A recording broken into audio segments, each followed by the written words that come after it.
Imagine you should write a wish list, but with the really big wishes, not things like something from Lego or a new aftershave or a new smartphone or a book. Imagine the condition was, it can't be for sale. What would you write on that list? Health? Freedom? I knew some people who would for sure write down, one last time seeing again that person who has passed away and take him into my arms. And someone else would write, finding love, or at least the certainty that it exists.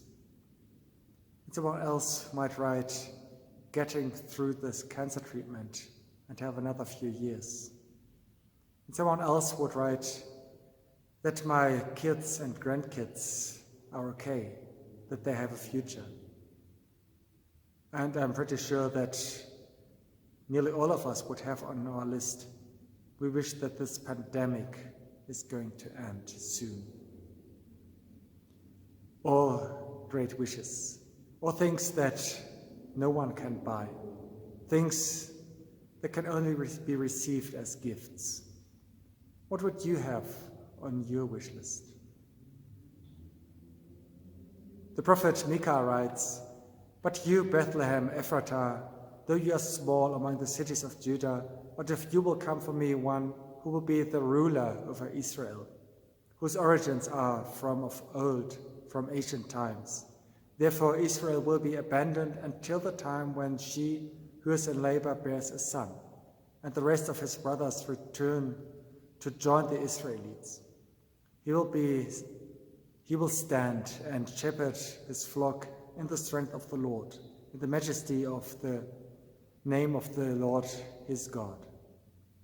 And they will live securely, for then his greatness will reach to the ends of the earth, and this one will be peace." This one will be peace. What a promise. Not the world will become more peaceful. That will be big enough as a promise. But this is the very big peace. Peace not just somehow, but comprehensively. A peace, shalom, that is not only the absence of violence, but which heals the whole world, the whole life. All that is broken. What power might dwell in such a peace? I know the longing for it, for a peace that embraces everything, that what is broken may be healed and the fragile protected, that there will be no squirrels under the Christmas trees, and there will be no more death in hospitals and no more evil words spoken, and no one will cry in the night.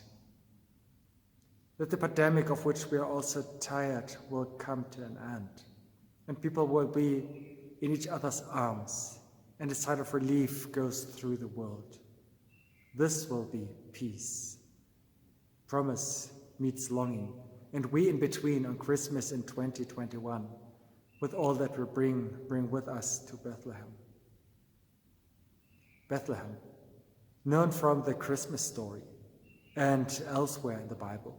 Without that, no one would know that place. It's just a dot on the map, a small sleepy place somewhere in the province.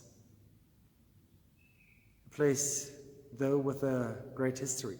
King David came from here, but that has not helped that place. Bethlehem remains insignificant. David did not make his career here, but in Jerusalem. That was a great time, but peace did not come with David. He got in his own way, and his lust for power was probably too great. But the hope remained, that there would be another, one who would really make everything all right, a new David. And of course, he will come from Bethlehem.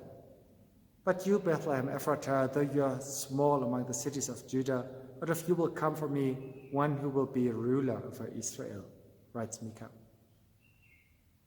Bethlehem. Significant things happen in an insignificant place. That is the place Luke tells us about. Jesus was born there. And the words of Micah echo, This one will be peace.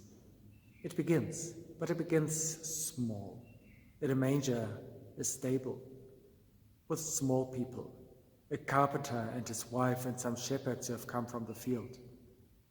Peace, the great, precious peace that makes everything whole, begins in small places. It already reigns, but without ruling.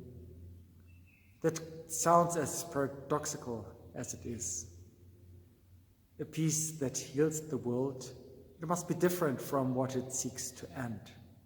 Such a peace cannot be born in palaces. It is born in a stable where the draft whistles through the cracks.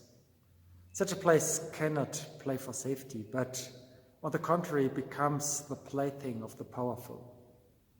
Such a peace cannot emerge detached from human life, but enters into the midst of the beautiful and the difficult, endures everything and fills everything.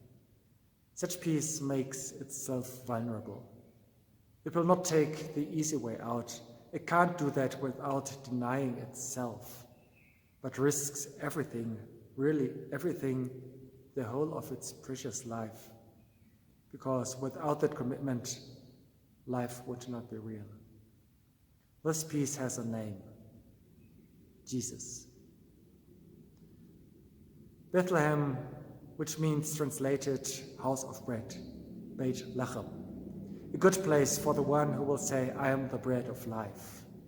Bethlehem, house of bread, and there is a hope in that the oven will be lit, and the smell of fresh bread wafts through the whole house, and people sit together at long tables, passing the bread to each other, talking and laughing. They are being filled in body and soul.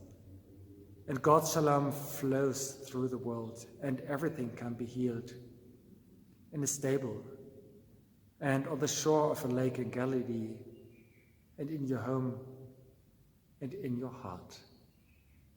May this Christmas be a blessed one for you. Amen.